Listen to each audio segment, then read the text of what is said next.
I mean, if you drive up the price of corn because you're using substantial amounts of it for ethanol, you're going to cause people not being able to afford their basic food stuff. Now, ethanol might be interesting for a transitional fuel for the moment to get us away from oil.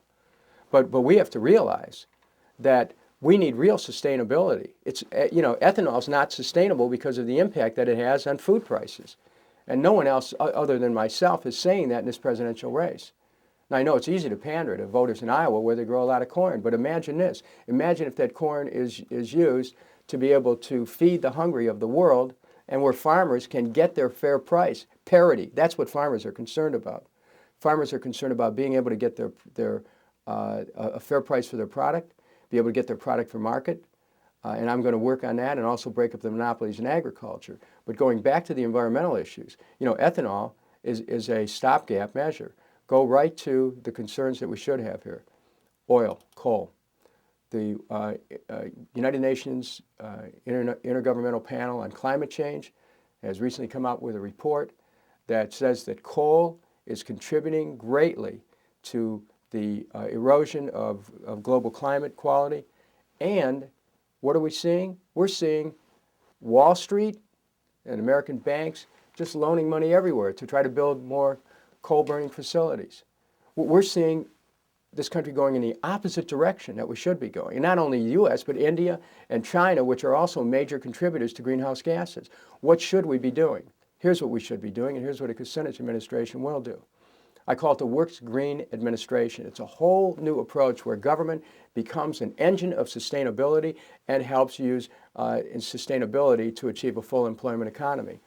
We would create manufacturing of wind and solar microtechnologies, which would then be available for application to millions of homes around the country, as well as maintenance jobs for millions of homes around America. We would insulate millions of homes, keep drastically lowering the energy consumption within homes. And as you lower the energy consumption, you also lower the cost of energy to homeowners. The Works Green administration would make every department of the federal government an engine for sustainability. Transportation, fund mass transit programs, so you lower your oil consumption.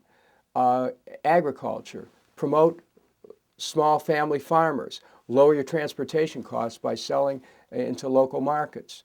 The Department of Housing, green housing, everything you build becomes a matter of sustainability. The lighting, natural lighting, or the kind of bulbs that you use, the kind of energy systems used to heat a house, passive solar or whatever, you build all these into housing. The Energy Department becomes about the transition away from oil, away from coal, away from nuclear, and towards wind, solar, green hydrogen, geothermal, all the types of energies that help us move away from those things that are harming our planet.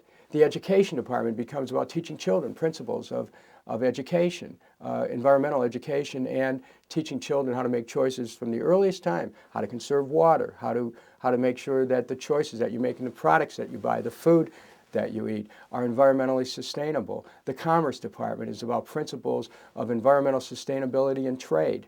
I mean, I could spend the entire hour just explaining the Works Green concept, but the idea is a president who stands for real sustainability by converting everything in the government towards conserving energy, conserving resources, and then you have this whole philosophy of conservation with the United States pushing that. It'll soon not only result in an enhanced position for ourselves economically, but it'll spread globally, because the United States has that ability to spread these ideas globally.